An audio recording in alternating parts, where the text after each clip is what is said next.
Awesome. Well, I would love to invite Katie and Lauren from Higher Dose. I would love for them to come and introduce themselves, as well as Hamish and Jimmy. Please give them a round of applause.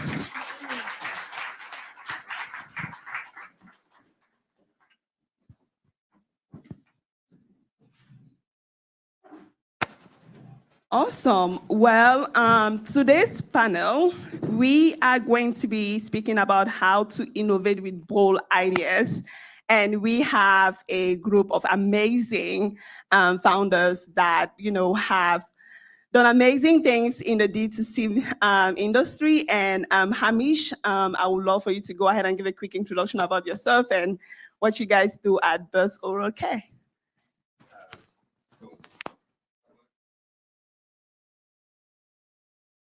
Who?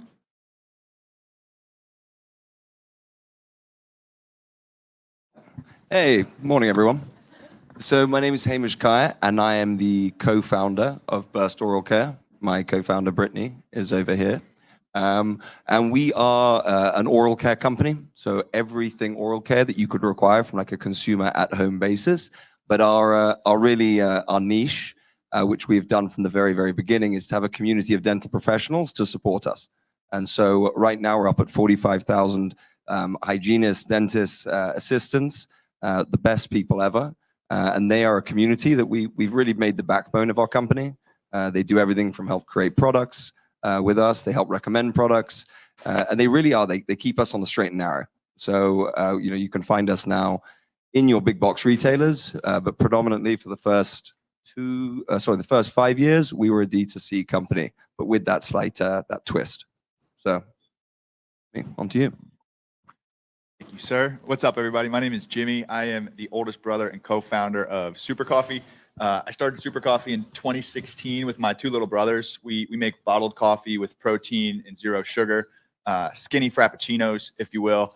Today, we are distributed in grocery stores and gas stations nationwide, available on Amazon, based here in Austin, Texas. Hello? Okay. Hi. Hi, everyone. I'm Lauren Berlingeri, co-founder, co-CEO with Katie Caps of Higher Dose. We're predominantly a wellness tech company. We also have a line of CPG products that complement the wellness tech and build out rituals for people at home so that they can achieve vitality from the inside out and ultimately just look and feel their best. We are mainly D2C, but we started out as an infrared sauna spa location company in New York. At one point, we had 11 locations, and we've somewhat pivoted during the pandemic to D2C. We call it more of an acceleration because we did have our sauna blanket before the pandemic happened, and we did decide to sort of consolidate our locations and focus more on D2C. So for us, it was more of an acceleration than anything. But we're pioneering a whole new space in longevity, holistic recovery, biohacking, whatever you want to call it. But just really excited to chat to you guys today. And Katie, did I miss anything? Nope, you got it all as usual. So I'm Katie. Lauren did all the talking. We can move on. Okay, awesome. Well, because I am a venture capitalist, I'm going to start this panel with one pressing question, which is fundraising. I think we have a very I had an opportunity to speak with the panelists in the backstage, and we have different variations in terms of fundraising from all of the different panelists. And I hope you guys don't mind me sharing the numbers, but Okay. So Burst Oral Care has raised VC money. I'm going to assume probably till Series B. Let's just say it that way. At least, yeah. Okay.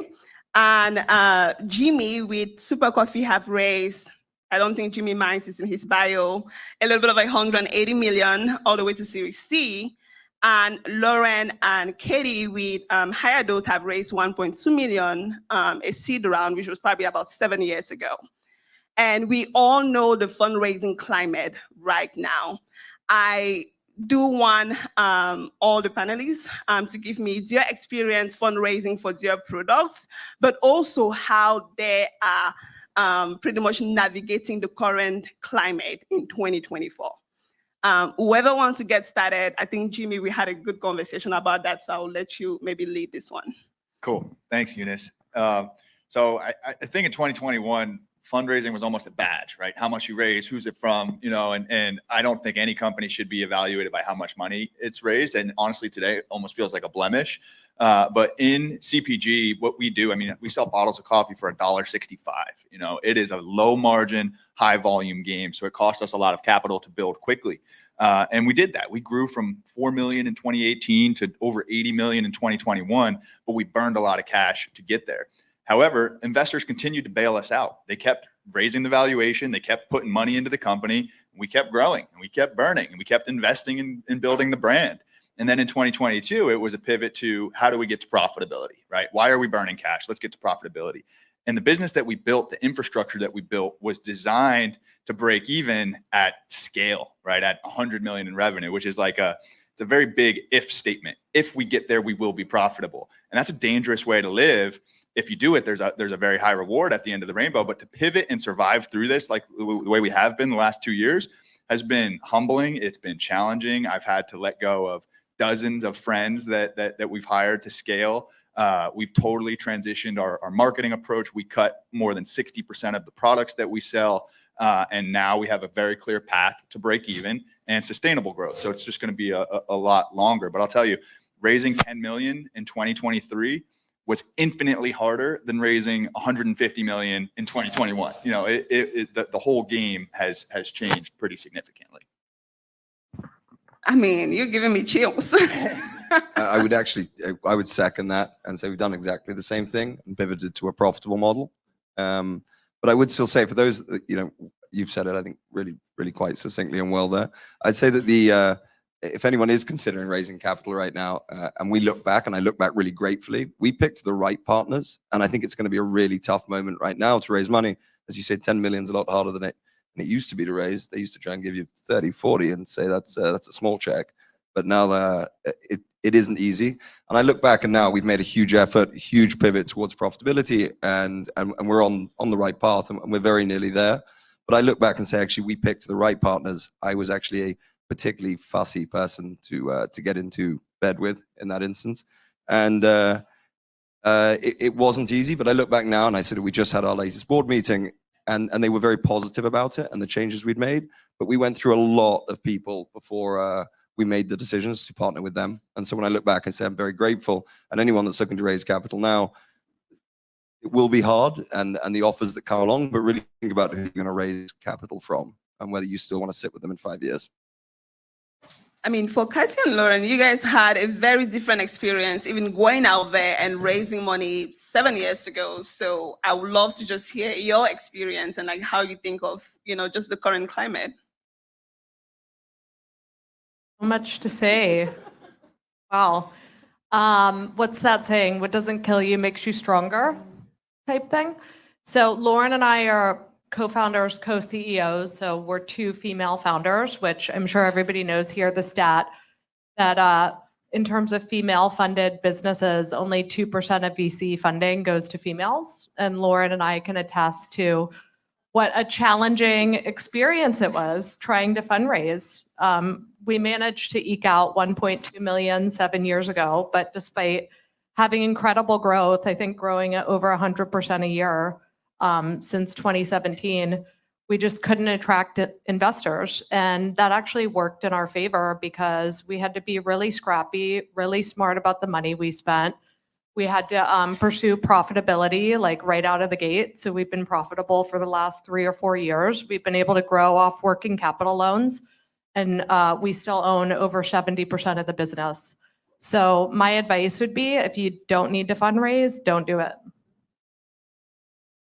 I mean, I love the growth versus profitability. So I want to come back to that, Jimmy. But we also know that over the last 2 years, man, like so many companies have been shutting down. And one of the biggest reasons is because they do end up running out of cash. If you were capable of raising a lot of money over the last couple of years, or even grow your company, but you get to a stage where you run out of cash, what are your options? What do you guys do?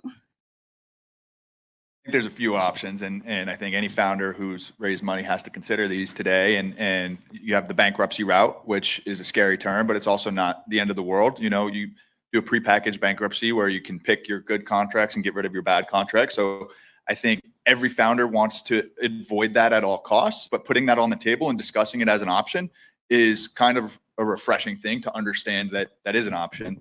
Another is a recapitalization from existing shareholders, where the group that led your last round may let this thing get pretty close to running out of cash, recap the whole cap table. Let's say you raised at a 500 million valuation. They may come in at a 50 million valuation, squash everybody else down, and then reset the common shares for founders and employees. So you guys are then measured on where you're at today, not where you were 2 years ago. Again, shitty option for people who bet on you 10 years ago, 5 years ago, but also another way to survive and advance. And then we're seeing a lot in our industry, cashless mergers, and where you can team up with competitive products. Two hard kombucha companies just merged in an all stock deal, Flying Embers and June Shine, and they get the benefit of sharing back office synergies and living to survive another day. And the investors can kind of roll those shares into this new entity. Granted, it'll be a lot smaller ownership, but there are options available. And I think as founders, you got to really swallow your ego, swallow your pride, and do whatever it takes to live to see another day. I say all the time, like, brands don't go out of business, founders quit, you know, and it's a tough, there's a time to quit. But if you want to make this thing work, you can. Say we had we decided to turn kind of inwards and back to kind of what made our company really special at the beginning. I think there was a big period everyone was just chasing that next golden ticket. You're relying on your Facebooks, your Instagrams. Okay, now it's a little bit of TikTok if you're going to go to Amazon.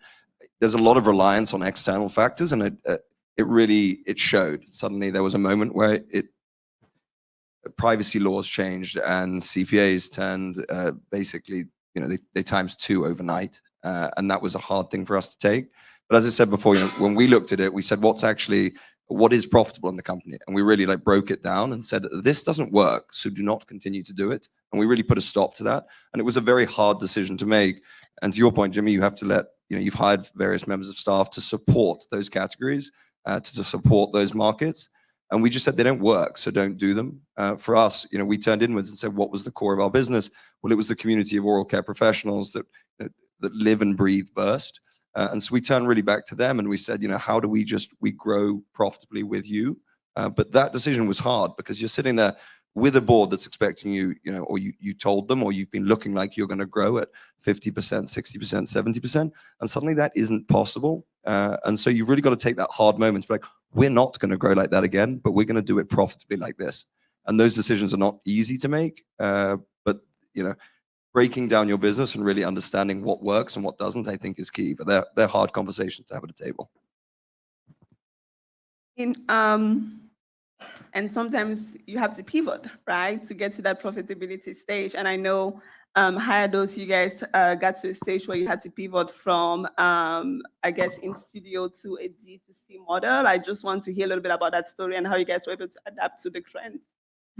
Yeah, so we started out with infrared spa locations. We had 11 locations, and we had partnerships with Equinoxes and high-end hotels. And you know, we were really able to build our brand and build the community. So it was a really great way to start a D2C business, which I think it really gave us a leg up. Pretty much we kept getting asked to do these like pop-up locations, and we couldn't lug around, you know, a 500-pound sauna. So we had to look for these rudimentary versions of the sauna blanket. And there were some that existed, but they had high EMF and really bad materials and whatnot. So we actually took it upon ourselves to find a manufacturer that knew about infrared and create our own version of the sauna blanket for these pop-up locations. And then we'd go do the pop-up locations, and everyone was like obsessed with these sauna blankets. So we kind of like looked at ourselves and we're like, maybe we should start selling them. So we just started to sell small batches pretty much to our newsletter, to that community that we built of infrared lovers. And we just saw this side of the business grow at 400% versus our locations, which were growing at 20%. So Katie and I internally decided to consolidate our locations and actually focus more on the sauna blanket. And then the pandemic happened. And that was about a year and a half after. So For us, it wasn't much of a pivot as it was an acceleration, because we already had that relationship with the manufacturer. We already had the model. We were already selling them. We already had that community. We already had the brand. We were really lucky in that case. And yeah, when the pandemic happened, kind of like it's just 4x'd overnight. We couldn't keep up with inventory. We had a whole other whack of issues that we weren't used to having, because now we're all of a sudden a D2C business from a location business. So we had to learn about being a D2C business, and like all of our money went to inventory and trying to keep things in stock. And we had to like learn things the hard way, where we started to put, new products on pre-order and just get a taste for whether or not people even wanted this product before we launched it. And because we didn't have any capital, we had to do things very carefully, where we test out everything that we do. And I think not having any capital has been a blessing for us, because we never like just poured a whole bunch of money into it and took a bold move on things. We rather tested it out, learned from our consumer what they want, and then doubled down on it. We still do that today because we have no money. We tried to fundraise for 2 years, about a year and a half ago. And like Katie said, our metrics were so good. We had such a great brand. We were first leaders in this space of longevity and biohacking, which I'm sure you guys all know is now one of the hottest subjects. But, I also think being, first to market sometimes is not great either, because you're sitting here convincing these investors about infrared and that it's going to change the world. And we're not just a device business, and they don't even know what infrared is. It was exhausting for us. We spent a lot of time talking to people and just educating them on this industry versus them even being interested in our company. So yet again, we're learning, because we launched our CPG line of products, consumer product goods that go with our wellness tech, that really build out these rituals for people that complement our wellness tech. But yet again, it's a whole nother business model, higher margins, lower price point. We're so used to selling these like $600 to $1,000 price point wellness tech that's like a one-off purchase. So now we're relearning yet again how to be a CPG brand. That's what we were trying to fundraise for. But, I think, again, because we were first to market and then also didn't have enough data around our CPG line, no one really wanted to back us. But I bet you they're sad now. So. Oh man, yeah. I mean, if you want to clap, you can clap. That was really good. I do have a follow-up question. Either you or either of you can answer the question. I mean, you did mention, with the switch, you guys had to like do a lot of learning and a lot of mistakes along the way. I'm just for the audience, what are some of maybe one of the biggest mistakes that you learned along the way, and like something that that you made and then you learn along the journey? Lauren will probably get mad at me for saying this one, but let's be honest, we weren't that great at opening locations either. Figuring out plumbing laws in New York City, not interesting. So I think, but it was a good lesson, because it's like, there's this saying, like, instead of trying to push a boulder uphill, find a hill where you can push the boulder downhill. And I think at a certain point, the locations just felt like that. And we're like, oh, there's this path of least resistance. Let's go that way. And one other thing to add too, as well, as we are such a small team, there's still only 15 full-time people. We always felt like we had to hire these big roles of these people that would come in and transform our business and have the vision. What I think we learned is that we have the vision. We actually just need help with people helping us get it done. So we made some bold moves with some hires that ended up totally fucking us, kind of, where they signed contracts, got us tied into partnerships for over a year, and just led us down the wrong direction, where we saw our D2C business tank just before Q4, which is the most busy time of the year, because we thought this person was going to come in and teach us something. I think when you know your brand, you know your customer, you know your product better than anyone else, be the vision and have people help you execute on that.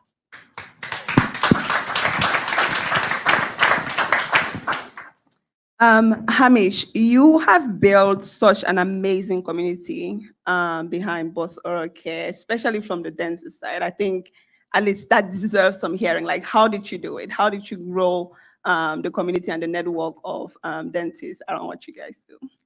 I would say it takes quite a long time, and a lot of commitment. We started with the idea, Brittany and I, and we said we were going to turn around and we were really going to start from the ground up. Like there was a lot of companies at that time that were looking. It was direct to consumer season out there. Everyone was putting something in a box and sending it on subscription. But really, we were selling a healthcare product, and so for us, like I'm English. No one trusts me in oral care traditionally. And so even then, I'm still not going to be I'm still not a dentist. I'm still not a hygienist. I'm not an assistant. What on earth would I know? And so we turned around and said that we need credibility, and we're going to do this properly. And I would say that since we've done this, I look back and a lot of people have attempted to do it, but you really, really need to be committed if you want to, if you want to build a community. And so Brittany and I, for the first 2 years, we didn't really do anything direct to consumer in terms of like running adverts and pushing people online to buy our products. We just went from dental show to dental show. And so I can say I've happily seen the inside of close to 300 to 500 dental shows, depending on which one of us have covered it. And we generally did. We turned up for our first ever event. We were sharing a booth with he used to be a dentist, and we turned up there in Chicago. We actually sent our product to Brittany's parents' house. And we had our banners and we turned up and we learned a lot. Like we were just on the ground. We were talking. We were understanding. Hey, what do you think of our app? Hey, we've got this product. What do you think of that? What would you do to change it? And we just listened. And it was eye-opening and quite humbling. And since then, we've just continued to invest there. Like go to the next dental show, talk to people, understand what they would like. As I said, there's been a lot of people over the last few years who have tried to copy what we've been doing. Oh yeah, we'll get loads of dentists or loads of hygienists or other people in a space, whatever space that be, doctors, nurses. People have tried to do something similar to what we've done. You've really got to put the time in, and you can't fake that when you build a community. And I'd say that's been the biggest learning curve. Like it takes time.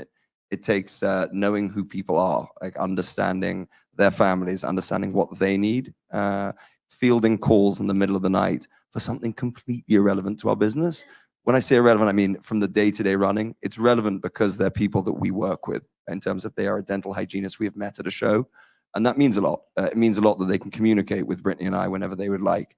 We have Slack channels for that. We've used Facebook at times, but we've built a community of sort of openness, honesty, and transparency. And I know there's a lot of transparencies thrown around a lot, but really my inbox, and so is Brittany's, is blown up personally by people we've met at shows, and we've continued to do that. So as I say, community building isn't easy. You've really got to want to do it. You've going to want to be line dancing at 2 a.m. with 75 hygienists. You've got to want to do it, and we did want to do it. And Brittany is the line dancing queen, not me. But yeah, no, you've really got to commit to it. You've got to want to do it, and it's really makes you feel good. You're doing something special and a little bit different. And it's, as I say, the backbone of our company. If I would like to produce a product and still doing a lot of product development, we have 1,500 of them that I can turn around and say, hey, what do you think of this filament of floss? And that's very special from our point of view. They physically test it. They give us feedback. And so it's all worth it. But that's 7 years of, say, community building. So I've been told that I have 4 minutes. I just want to make sure, does the audience get to ask questions? 1 question? Okay. If you guys don't have a Who's question, the I have lucky one one? last one.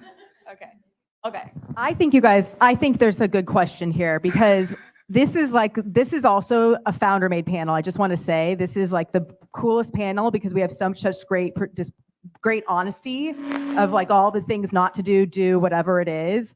Is there a question? Anyone? Don't be shy here. Hey, we don't have much time, so I'm going to ask. Great. So I do want each and every one of you, like, make it really quick. Like, give one advice for companies oh my gosh, I can't speak. For companies looking to take bold steps, especially in 2024. I mean, we have spoken about fundraising, we've spoken about the climate, we've spoken about growth versus profitability. If you were to give one advice to any company out here, like trying to build and stay alive as you guys have, like what is the one advice you give them, especially in this climate? I think one thing that we did well that really served us was investing in brand. So, and positioning ourselves as a premium brand with therefore a premium price point. So I think going high end in this economic climate is a smart thing to do because I think with the economic uncertainty, it's affecting middle and lower class more. So I think if you can target upper class, that's going to be a more sustainable strategy right now. I think test your bets, test your bold bets before you place a bold bet. In 2021, it was okay to gamble and test and learn, but I think now you can do surveys, you can do central location tests when you're launching new products, launching new campaigns. It's got to hit, right? You can't be wrong. So do in 2024, test your bets before you place them. I would, I'd say make product. I mean, we're obviously in the product space ourselves. Make products that people want to use and want to use again. Like it's very expensive to acquire a customer these days. So give them things that they want to use for starters. They're going to come back and use again because you made it well. And then on top of that, find other routes that it would extend their experience with you as a company. As I say, it is a lot less expensive to keep your customer. Which we've heard many times before, but every now and again, I still need to be reminded of it. All right. Well, thank you so much. And we can give one round of applause.